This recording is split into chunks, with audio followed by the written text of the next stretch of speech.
अस्सलाम वालेकुम स्टूडेंट जी, welcome back. तो आज हम लोग अपनी एक्सरसाइज जो है ना 6.1 उसका क्वेश्चन नंबर 2 जो है ना वो वहाँ से स्टार्ट करेंगे। उसके जो है ना कुछ पार्ट्स हैं, वो सारे पार्ट हम लोग जो है ना इस वीडियो में करेंगे।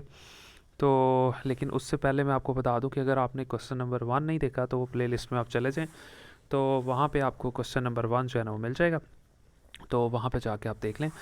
अच्छा देखें, यहाँ पे उसने ये कहा हुआ है कि HCF फाइंड करना है। HCF का मतलब होता है हाईएस्ट कॉमन फैक्टर। ठीक है जी। अब इसको फाइंड किस तरह से करना है, दो रकमें दी हुई हैं, एक ये रकम दी हुई है, एक ये रकम दी हुई है, दो रकमें दी। इन दोनों रकमों में जो सेम होगा उसको हम लोगों ने लिख देना है, वो हो जाएगा HCF। इन दोनों रकमों में जो भी चीज़ सेम होगी उसको हम लोग क्या कहेंगे, HCF। इन दोनों रकमों में जो भी चीज़ सेम होगी उसको क्या कहेंगे, HCF। लेकिन अगर आप इन रकमों को गौर से देखें तो ये थोड़ी सी मतलब पहचाने आप इसको। सबसे पहले ये पहली रकम है, इसके ऊपर स्केयर है, x की पावर 2 है। ये दूसरी रकम है, यहाँ पे x के ऊपर कुछ भी नहीं है तो x की पावर 1 है। और यहाँ पे सिंपल तीसरी रकम है जिसके साथ ना x स्केयर है ना x है। अब यहाँ आ जाए, यहाँ पे भी पहली रकम x की पावर 2, दूसरी रकम x की पावर 1 और तीसरी रकम ना x है ना x स्केयर है। अब इनको हल कैसे करते हैं ये सीखें।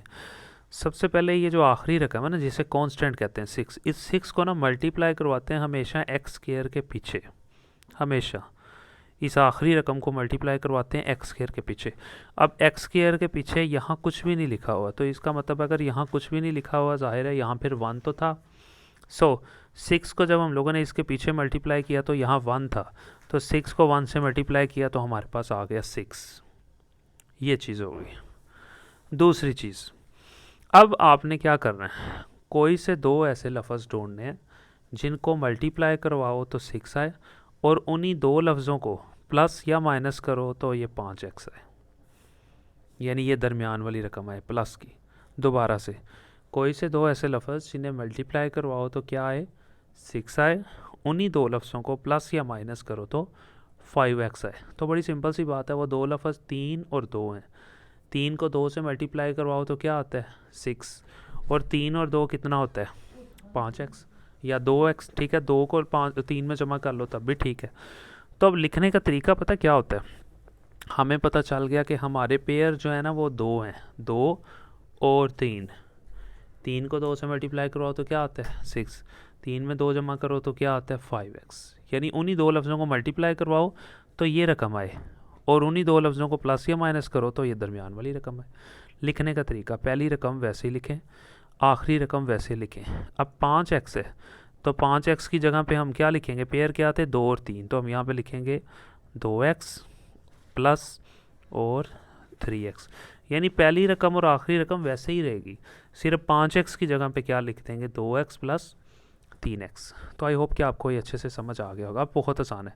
अब टोटल देखें 4 रकमें हो गया, 1 2 3 4। अब हल कैसे करेंगे, पहले इन दोनों में से कॉमन लेंगे, फिर इन दोनों में से कॉमन लेंगे। इन दोनों में से कॉमन लेंगे, इधर x है इधर x स्क्वायर है, तो ज़ाहिर है छोटी रकम कॉमन आती है, x को बाहर कॉमन ले लिया, x बाहर आ गया। अब इधर x 2 थे, एक तो बाहर चला गया, एक रह गया अंदर, प्लस लिखा। इधर से x बाहर चला गया, सिर्फ 2 रह गया, वो मैंने यहाँ पर लिख दिया प्लस। अब इन दोनों में से कॉमन लेंगे, इधर 3 था और इधर 6 था, तो ज़ाहिर है 3 जो है ना वो छोटी रकम है। दोनों रकमों में से 3 कॉमन आ गया। अब जब 3 बाहर आ गया, अंदर क्या रह गया x रह गया, प्लस लिखा, और 3 2 6, यानी कि 6 जो है वो ज़ाहिर है 2 पे आएगा, यानी 3 के टेबल पे आएगा, 2 से मल्टीप्लाई करवाएंगे तो 3 2 6। अब अगर आप एक चीज़ गौर करें, इधर भी x प्लस 2 है, इधर भी x प्लस 2 है, तो x प्लस 2 टोटल 2 है, तो उनमें से एक लिख लेंगे। कितने लिख लेंगे, एक लिख लेंगे।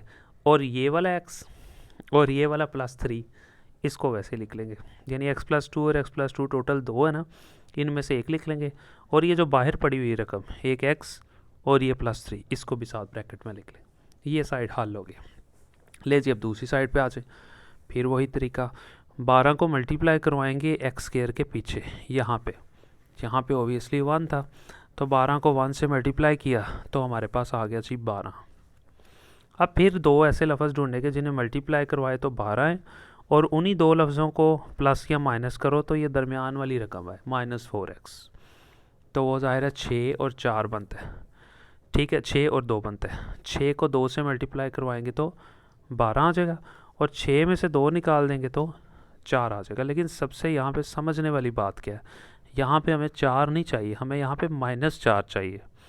तो मुझे ये पता है कि मेरे पास 2 लफ्ज़ है जिन्हें मैंने हल करना है, एक 6 है और एक 2 है। अगर मैं 6 में से 2 निकाल दूंगा तो +4 आएगा। मैंने -4 बनाना है, तो -4 बनाने के लिए मेरे पास ऑप्शन क्या है वो देख लें आप। क्या लिखूँगा मैं, पहली रकम वैसे लिख दी, आखिरी रकम आप देख सकते हैं वैसे ही मैंने लिख दी है। अब -4x को हल करने के लिए ये 2 चीज़ें हैं। -4 कब आएगा, जब मैं लिखूँगा -6x + 2x, यानी 6 में से 2 निकाल दिया तो 4, लेकिन निशान कौन सा रहेगा, माइनस का। यानी -4x के लिए मैंने क्या लिखा, -6x + 2x।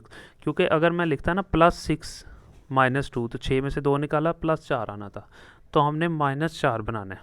तो -4 बनाने के लिए हम लोगों के पास ऑप्शन तो पता है 6 और 2 थे। अब 6 और 2 के साथ कौन सी अलामत लगाएंगे तो हमारे पास -4 हो जाएगा। सिंपल सी बात है कि अगर हम लोग लिखेंगे 6 + 2, वो तो 4 नहीं बनेगा। 6 में से 2 लिखेंगे तो वो आपको पता है खाली 4 बनेगा।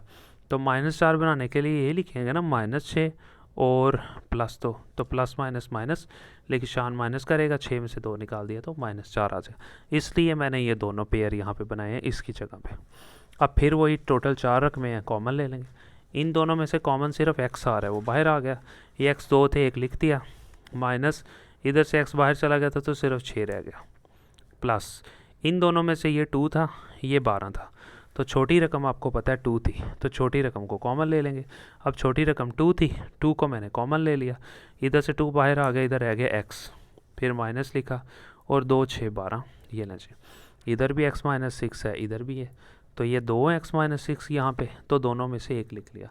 अब बाहर वाली रकमें लिखेंगे, ये x था और ये वाला +2, इसको मैंने यहाँ पे लिख दिया, ये रकम भी हल हो गई। अब उसने ये कहा हुआ था कि HCF फाइंड करें। HCF फाइंड करने का तरीका आपको पता है क्या होता है। HCF को फाइंड करने के लिए अब इन दोनों रकमों में से देखेंगे सेम क्या है, इधर x + 2 है, इधर भी x + 2 है, ये दोनों में से सेम था, ये मैंने यहाँ पे लिख दिया। ये सेम नहीं था, इसे छोड़ दिया, बस यहाँ पे हम लोगों का ये वाला क्वेश्चन सॉल्व हो जाएगा। तो आई होप कि बड़े अच्छे तरीके से आपको ये वाला क्वेश्चन नंबर 1 का जो पहला पार्ट है समझ आया होगा। ठीक है जी, उसके बाद हम लोग चलते हैं अपने क्वेश्चन नंबर, यानी कि अब जो क्वेश्चन नंबर 2 है उसका पार्ट 2 की तरफ।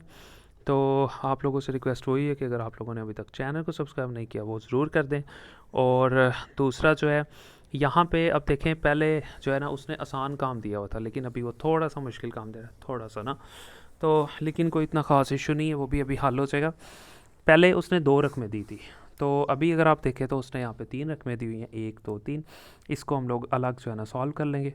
लेकिन उससे पहले जो है आपने एक फार्मूला पढ़ा होगा, a की 3 - b की 3, 9th में भी पढ़ा था कि अगर a की 3 - b की 3 आ जाए तो पहले क्या लिखते हैं, a - b, फिर a का स्क्वायर प्लस ab और प्लस b का स्क्वायर। ये फार्मूला होता है a की 3 - b की 3 का।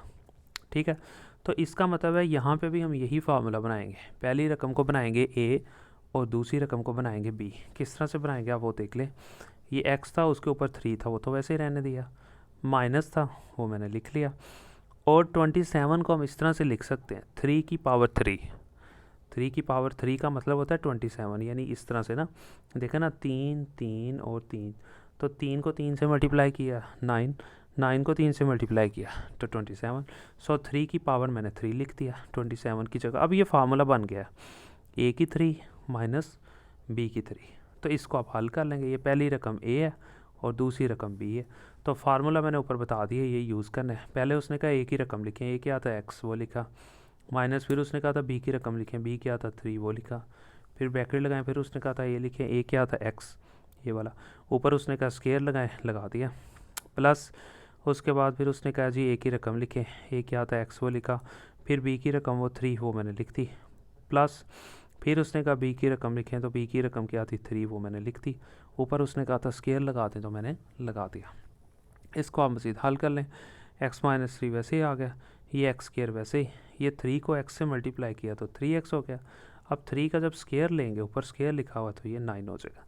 ये यहाँ पे हम लोगों का क्वेश्चन हल हो जाएगा। अब हम चलते हैं जी ये दूसरे इसकी तरफ ना, पहले वाला तो हल हो गया, अब इसको हल करेंगे। अब ये देखें ये दोबारा फिर वही रकम आ गई, स्क्वायर वाली रकम है, खाली एक्स वाली रकम है, और साथ में बिल्कुल खाली रकम, ना उसके साथ एक्स स्क्वायर है ना उसके साथ एक्स है। तो क्या करेंगे, इसको मल्टीप्लाई करवाएंगे ए एक्स स्क्वायर के पीछे। अब एक्स स्क्वायर के पीछे यहाँ पे सिर्फ 1 है, तो 27 को 1 से मल्टीप्लाई किया तो 27 ही आ गया। अब फिर वही चीज़, कोई से दो ऐसे लफ्ज़ जिन्हें मल्टीप्लाई करवाओ तो 27 आए, उन्हीं दो लफ्ज़ों को प्लस या माइनस करो तो 6x आए, दरमियान वाली रकम आए। तो फिर आपको पता है 9 और 3, इसका पेयर बनेगा 9 और 3। 9 को 3 से मल्टीप्लाई करवाओ तो 27 आता है, तो 9 में से 3 निकाल दो तो 6x आ जाएगा। तो लिखने का तरीका, पहली रकम वैसे ही लिखें, ये आखिरी रकम वैसे लिखें 27। अब 6x की जगह क्या लिखेंगे, 9x, 9 में से कितने निकाल दें तो 6x आ जाता है, 3x निकाल दें तो 6, यानी 6x की जगह मैंने ये लिख लिया। आप फ़िलहाल चाहे इसको याद कर लें, लेकिन आपको आइडिया हो जाएगा जब आप बार बार प्रैक्टिस करेंगे कि क्या लिखना है और क्या नहीं लिखना, जब आप बार बार प्रैक्टिस करेंगे, ठीक है, तो फिर इंशाल्लाह ताला हो जाएगा। ले जी, उसके बाद अगर आप देखें तो यहाँ पे हम लोगों के पास टोटल फिर 4 रकमें हैं, 1 2 3 4।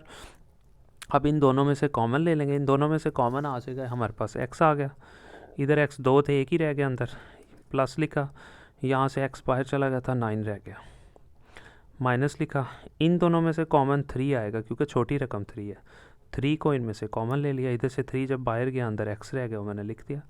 ये बाहर माइनस था और अंदर भी माइनस था, इस माइनस की वजह से अंदर की अलामत जो है ना चेंज हो जाएगी, ये प्लस हो जाएगी। बाहर जब 3 था और अंदर 27 था तो ज़ाहिर है 3 का टेबल पढ़ेंगे, ठीक है, तो 3 को 9 से मल्टीप्लाई करवाओ तो 27 पूरा पूरा आता है, तो 3 9 27, वो मैंने यहाँ पर लिख दिया। अब इधर भी x प्लस 9 है, इधर भी x प्लस 9 है, तो x प्लस 9 टोटल यहाँ पे 2 दिए हुए हैं, तो इनमें से एक लिख देंगे, ठीक है, इन दोनों में से एक लिख देंगे, और बाहर वाली रकमें लिखेंगे x और ये वाला -3, ये मैंने लिख दिया, ये भी हल हो गया। अब चलते हैं जी आखिरी इसकी तरफ। अब ये दोनों रकमों में से कॉमन आ रहा है, इधर 2 है और इधर 18 है, तो यहाँ से कॉमन लेंगे 2, 2 बाहर आ गया, अंदर रह जाएगा एक्स स्क्वायर, माइनस बाहर 18 था तो 2 9 18, यानी 2 को 9 से मल्टीप्लाई करवाओ तो 18 आ जाता है, ठीक है जी। अब ये 2 वैसे ही एक्स स्क्वायर वैसे ही, -9 को हम लिख सकते हैं 3 की पावर 2, 9 को लिख सकते हैं 3 की पावर 2, क्योंकि 3 को 3 से मल्टीप्लाई करवाओ तो 9 आ जाता है। इसको इस तरह से लिख सकते हैं, ये देखें ना, 3 को 3 से मल्टीप्लाई करवाओ तो 9 आएगा, तो 3 की जब 2 3 हो तो उसको इस तरह लिखते हैं 3 की पावर 2, ए स्क्वायर माइनस बी स्क्वायर, ठीक है, ए स्क्वायर माइनस बी स्क्वायर। यहाँ पे मैं आपको बता रहा हूँ कि यहाँ पे फार्मूला कौन सा लगेगा, ए का स्क्वायर माइनस बी का स्क्वायर। मैं नीचे बताया भी है कि इस फार्मूले का नाम क्या है, ए प्लस बी और ए माइनस बी। जब भी वो कहता है ए स्क्वायर माइनस बी स्क्वायर हो तो उसको हल किस तरह से करते हैं, एक बार उसको प्लस में लिखते हैं उसी रकम को, एक बार माइनस में। ये फार्मूला था जो मैंने यहाँ बता दिया, ये भी यहाँ पे फार्मूला था जो मैंने यहाँ बताया।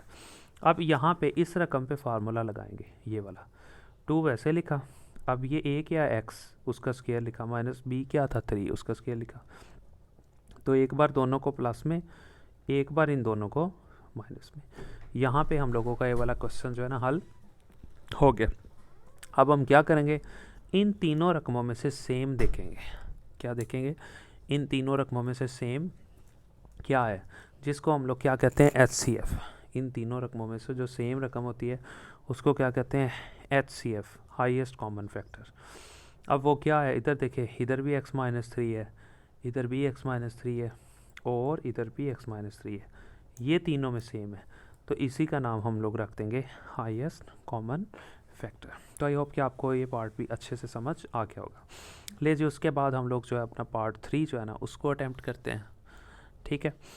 उसके बाद अगर आप यहाँ पे देखें तो टोटल ये वाली रकम है, फिर ये है, फिर ये है, तो अलग अलग सॉल्व कर लेते हैं। पहले इसको सॉल्व कर लेते हैं, फिर इसको कर लेते हैं, फिर ये थोड़ी सी डिफरेंट है, फिर इसको कर लेते हैं। देखें, फिर वही रकम है, x की पावर 2 है, फिर x की पावर 1 है और फिर खाली रकम है। जब इस तरह की रकम आ जाए जिसको क्वाड्रेटिक इक्वेशन कहते हैं, तो फिर इसी तरह 4 को मल्टीप्लाई करवाएंगे एक्स स्क्वायर के पीछे।